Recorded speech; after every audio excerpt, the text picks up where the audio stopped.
नमस्कार हरि प्रेमियों, इस चैनल में आपका स्वागत है। हरि प्रेमियों, कैसे हैं आप? उम्मीद है आप सब अच्छे होंगे। आइए आज का प्रसंग शुरू करते हैं। आज का प्रसंग है श्रीमद् भगवद गीता अध्याय 8। हरि प्रेमियों, वीडियो को अंत तक जरूर देखना। अगर आप चैनल पर नए हैं तो प्लीज़ सब्सक्राइब करें और बेल आइकॉन को ज़रूर दबाएं ताकि आप तक हमारे सारे नोटिफिकेशन पहुंचते रहे। हरि प्रेमियों, आइए जानते हैं। वास्तव में श्रीमद् भगवद गीता का महात्म्य वाणी द्वारा वर्णन करने के लिए किसी की भी सामर्थ्य नहीं है, क्योंकि यह एक परम रहस्यमय ग्रंथ है। इसमें संपूर्ण वेदों का सार संग्रहित है। जो मनुष्य शुद्ध चित्त होकर प्रेम पूर्वक इस पवित्र गीता शास्त्र का पाठ करता है, वह भय और शोक आदि से रहित होकर श्री विष्णु धाम को प्राप्त कर लेता है। जो मनुष्य सदा गीता का पाठ करने वाला है तथा प्राणायाम में तत्पर रहता है, उसके इस जन्म और पूर्व जन्म में किए हुए समस्त पाप निसंदेह नष्ट हो जाते हैं। जल में प्रतिदिन किया हुआ स्नान मनुष्यों के केवल शारीरिक मल का नाश करता है, परंतु गीता ज्ञान रूप जल में एक बार भी किया हुआ स्नान संसार मल को नष्ट करने वाला है। जो साक्षात कमलनाभ भगवान श्री विष्णु जी के मुख कमल से प्रकट हुई है, उस गीता का ही भली भांति गान करना चाहिए। अन्य शास्त्रों के विस्तार से क्या लाभ है? जो महाभारत का अमृत सार है तथा जो भगवान श्री कृष्ण के मुख कमल से प्रकट हुआ है, उस गीता रूप गंगा जल को पी लेने पर पुनः इस संसार में जन्म नहीं लेना पड़ता। श्री भगवान बोले, हे पार्थ, अनन्य भाव से मुझ में आसक्ति चित्त तथा अनन्य भाव से मेरे परायण होकर योग में लग। अर्जुन बोले, हे पुरुषोत्तम, वह ब्रह्म क्या है? अध्यात्म क्या है?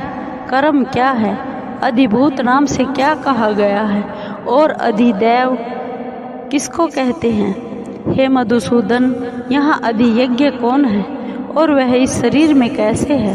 तथा युक्त चित्त वाले पुरुषों द्वारा अंत समय में आप किस प्रकार जानने में आते हैं? श्री भगवान ने कहा, परम अक्षर ब्रह्म है। अपना स्वरूप अर्थात जीवात्मा अध्यात्म नाम से कहा जाता है तथा भूतों के भाव को उत्पन्न करने वाला जो त्याग है, वह कर्म नाम से कहा गया है।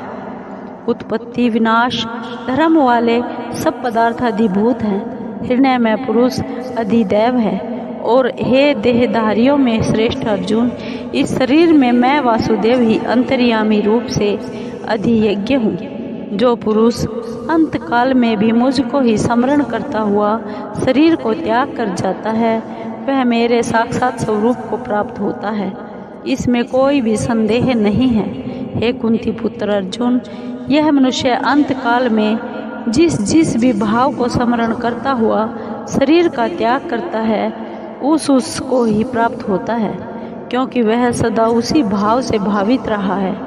इसलिए हे अर्जुन, तू सब समय में निरंतर मेरा स्मरण कर और युद्ध भी कर। इस प्रकार मुझ में अर्पण किए हुए मन बुद्धि से युक्त होकर तू निसंदेह मुझको ही प्राप्त होगा।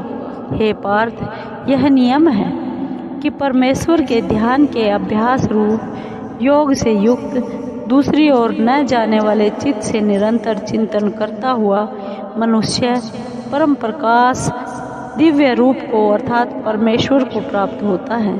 जो पुरुष सर्वज्ञ, अनादि, सबके नियंता, सूक्ष्म से भी अति सूक्ष्म, सबके धारण पोषण करने वाले अचिंत्य स्वरूप सूर्य के सदृश नित्य चेतन प्रकाश रूप और अविद्या से अति परे शुद्ध सच्चिदानंद घन परमेश्वर का स्मरण करता है, वह भक्ति युक्त पुरुष अंत काल में भी योग बल से प्रकृति के मध्य में प्राण को अच्छी प्रकार स्थापित करके फिर निश्चल मन से स्मरण करता हुआ उस दिव्य रूप परम पुरुष परमात्मा को ही प्राप्त होता है। वेद के जानने वाले विद्वान जिस सच्चिदानंद घन रूप परम पद को अविनाशी कहते हैं। आसक्ति रहित यत्नशील सन्यासी महात्मा जन जिसमें प्रवेश करते हैं और जिस परम पद को चाहने वाले ब्रह्मचारी लोग ब्रह्मचर्य का आचरण करते हैं, उस परम पद को मैं तेरे लिए संक्षेप में कहूँगा।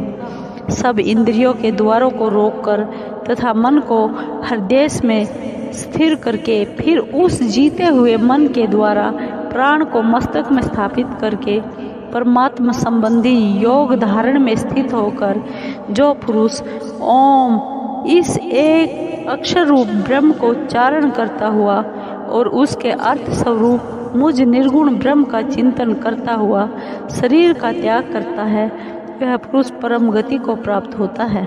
हे अर्जुन, जो पुरुष मुझ में अनन्य चित्त होकर सदा ही निरंतर मुझ पुरुषोत्तम को स्मरण करता है, उस नित्य निरंतर मुझ में युक्त हुए योगी के लिए मैं सुलभ हूँ, अर्थात उसे सहज में ही प्राप्त हो जाता हूँ। परम सिद्धि को प्राप्त महात्मा जन मुझ को प्राप्त होकर दुखों के घर एवं क्षण भंगुर जन्म पुनर्जन्म को प्राप्त नहीं होते। हे अर्जुन, ब्रह्मलोक पर्यंत सब लोग पुनरावृत्ति है, परंतु हे कुंती पुत्र, मुझको प्राप्त होकर पुनर्जन्म नहीं होता, क्योंकि मैं कालातीत हूँ और ये सब ब्रह्मादि के लोक काल के द्वारा सीमित होने से अनित्य है। ब्रह्मा जी का जो एक दिन है उसको 1000 चतुर्युग की अवधि वाला और रात्रि को भी 1000 चतुर्युगी तक की अवधि वाली जो पुरुष तत्व से जानते हैं, वे योगी जन काल के तत्व को जानने वाले हैं। संपूर्ण चराचर भूतगण ब्रह्मा के दिन के प्रवेश काल में अव्यक्त से अर्थात ब्रह्मा के सूक्ष्म शरीर से उत्पन्न होते हैं और ब्रह्मा की रात्रि के प्रवेश काल में उस अव्यक्त नामक ब्रह्मा के सूक्ष्म शरीर में ही लीन हो जाते हैं। हे पार्थ, वही यह भूत समुदाय उत्पन्न होकर प्रकृति के वश में हुआ रात्रि के प्रवेश काल में लीन होता है और दिन के प्रवेश काल में फिर उत्पन्न होता है। उस अव्यक्त से भी अति परे दूसरा अर्थात विलक्षण जो सनातन अव्यक्त भाव है, वह परम दिव्य पुरुष सब भूतों के नष्ट होने पर भी नष्ट नहीं होता। जो अव्यक्त अक्षर इस नाम से कहा गया है, उसी अक्षर नामक अव्यक्त भाव को परम गति कहते हैं। जिस सनातन अव्यक्त भाव को प्राप्त होकर मनुष्य वापिस नहीं आते, वह मेरा परम धाम है।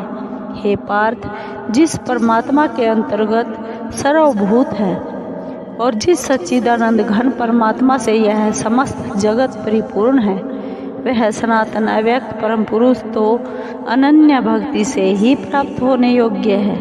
हे अर्जुन, जिस काल में शरीर त्याग कर गए हुए योगी जन तो वापस न लौटने वाली गति को और जिस काल में गए हुए वापस लौटने वाली गति को ही प्राप्त होते हैं, उस काल को अर्थात दोनों मार्गों को ही मैं बताऊंगा।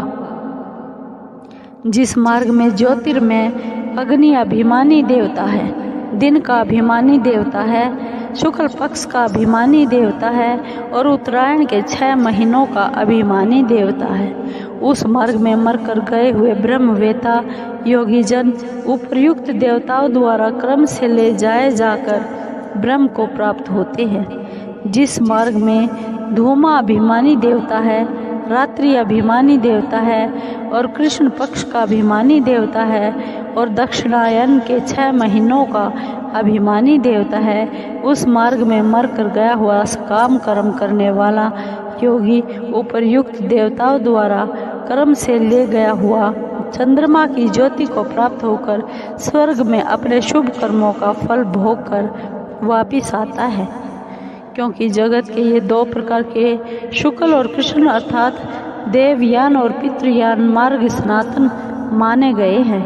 इनमें एक के द्वारा गया हुआ जिससे वापस नहीं लौटना पड़ता, उस परम गति को प्राप्त होता है और दूसरे के द्वारा गया हुआ फिर वापस आता है अर्थात जन्म मृत्यु को प्राप्त होता है। हे पार्थ, इस प्रकार इन दोनों मार्गों को तत्व से जानकर कोई भी योगी मोहित नहीं होता। इस कारण हे अर्जुन, तू सब काल में समबुद्धि रूप योग से युक्त हो, अर्थात निरंतर मेरी प्राप्ति के लिए साधन करने वाला हो। योगी पुरुष इस रहस्य को तत्व से जानकर वेदों के पढ़ने में तथा यज्ञ तप और दान आदि के करने में जो पुण्य फल कहा है, उन सब को निसंदेह उल्लंघन कर जाता है और सनातन परम पद को प्राप्त होता है। हरि प्रेमियों, आपको ये वीडियो कैसी लगी? अगर आपको वीडियो अच्छी लगी हो तो प्लीज़ लाइक कीजिए, शेयर कीजिए और सब्सक्राइब कीजिए, कमेंट ज़रूर कीजिए। धन्यवाद।